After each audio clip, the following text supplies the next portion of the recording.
পরীক্ষা দিবে, বার্ষিক পরীক্ষা, কিন্তু সারা বছর ক্লাস করে নাই, বিদ্যালয়ে যায় নাই, পাঠ্য বয়সে পড়ে নাই, শিক্ষকের সাথে তার সম্পর্ক নাই, বইয়ের সাথে তার সম্পর্ক নাই। বলেন বার্ষিক পরীক্ষার হলের মধ্যে যাওয়ার পর প্রশ্নপত্র যখন হাতে দেওয়া হবে, আনসার কি দেওয়া যাবে? যারা বলেন আনসার দেওয়া যাবে কেন? 1 বছরের মধ্যে পাঠশালাতে যাই নাই, সে যেইভাবে পড়া দরকার ছিল বিষয়ের ফর্মগুলা পড়ে নাই, মনের অজান্তে কলমটা তাদের চিপাই দিয়ে কামড়ায়, আফসোস করে বলবে আহারি, যদি আমি নিয়মিত ক্লাস করতাম, আমি যদি কঠিন করতাম, আমি যদি ঘরের মধ্যে বসিয়া লেখাপড়া করতাম, আজকে 5টা প্রশ্ন আসছিল, যে কোনো 3টা দিতে পারলে আমি সফল হয়ে যাইতাম, আমি উত্তীর্ণ হয়ে যাইতাম। কথা বলেন ঠিক কিনা? কিন্তু লেখাপড়া না করার কারণে, পাঠশালাতে না যাওয়ার কারণে আল্লাহর বান্দা যেরকম ভাবে উত্তর দিতে পারে নাই। আরে দুনিয়ার মধ্যে তো 1 বছর ফেল করলে আবার 3 বছর পরীক্ষা দেওয়া যায়, 2 বছর আবার সুযোগ আছে। কথা বলেন ঠিক কিনা?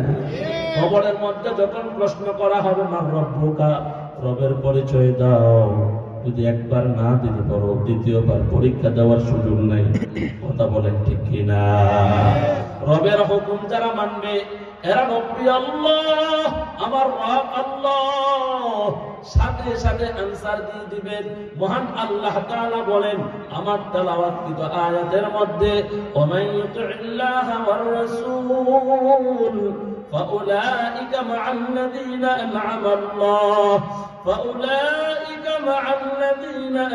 আল্লাহু আলাইহিম মিনান নাবিয়্যিন ওয়াস-সিদ্দীকিন ওয়াশ-শুহাদা'i ওয়াস-সালিহিন ওয়া হাসুনা উলাইকা রাফীকা। আল্লাহ তাআলা বলেন যারা আমার আল্লাহর হুকুম মানবে, নবীর সুন্নাহ অনুযায়ী ইত্তেবা করে চলবে, মহান আল্লাহ তাআলা তাদেরকে আল্লাহর জান্নাতি মুমিন বান্দাদের সাথে, নবীদের সাথে, নেককারদের সাথে, শহীদদের সাথে, সত্যবাদীদের সাথে জান্নাতের মেহমান বানাই দিবে। জোরে বলুন সুবহানাল্লাহ। যদি আল্লাহর হুকুম মেনে চলে, কবরে যখন প্রশ্ন করা হবে রবের পরিচয় দাও, সাথে সাথে সে বলে দিবে আমার রব হলো আল্লাহ। যখন মসজিদে ফজরের সময় আযান হইতো, আমি বিছানা ছেড়ে, আমি আমার ঘর বাসা ছেড়ে দৌড়িয়া মসজিদে চলে যাইতাম, জোহরে চলে যাইতাম, আসরও চলে যাইতাম, মাগরিব এশারও পড়তাম। আমি তো ওই আল্লাহকে দুনিয়াতে চিনেছি, তার কর্ম করেছি।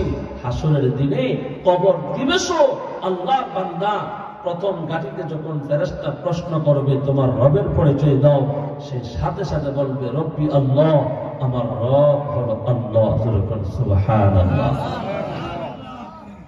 যারা নামাজ পড়ে না এরা কি বলতে পারবে আমার রব আল্লাহ?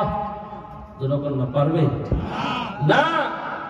যারা নবীর সুন্নাহ মানে না, ওমান ইউতিল্লাহ ওয়ার রাসূল, যারা রাসূলকে ইত্তেবা করে না, টুপি পরতে যাদের ভালো লাগে না, সুন্নতি পোশাক পরতে যাদের ভালো লাগে না, নেইমারের পোশাক হাজার পরতে ভালো লাগে, মেসির গেঞ্জি পরতে যাদের ভালো লাগে, সালমান খানের জ্যাকেট পরতে যাদের ভালো লাগে, সালমান খান শাহরুখ খানের কেপ পরতে যাদের ভালো লাগে, দুনিয়ার নায়ক নায়িকাদেরকে যারা বন্ধু বানায়া পোশাকটা পরবে, মার্কেটের মধ্যে যাওয়ার পর সিরিয়ালের নাটক দেইকা দেইকা যে আল্লাহর বান্দিরা, পর্দার আড়ালের মা বোনেরা নিজের বোরকা ক্রয় করে, নিজের থ্রি পিস ক্রয় করে, নবীর সুন্নাহ অনুযায়ী যারা পর্দা করে না, সঠিক পদ্ধতিতে যারা আল্লাহর ভয় অন্তরে ঢুকায়া পর পুরুষকে যারা আকৃষ্ট করে না, আল্লাহর কসম,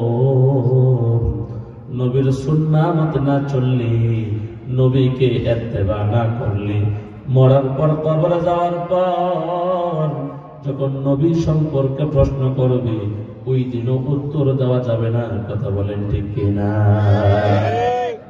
এরপরে প্রশ্ন করা হবে তোমার ধর্মের পরিচয় দাও। সকলে বলেন না আমাদের সকলের ধর্মের নাম কি? মহাব্বত যখন আমাদের ধর্মের নাম ইসলাম। ধর্মে গান বাজনা বাজানো হালাল না হারাম? গান শিখা, গান লেখা, গান শিখানো, গান শ্রবণ করা হারাম। আজকে সকলের বাড়ি বাড়ি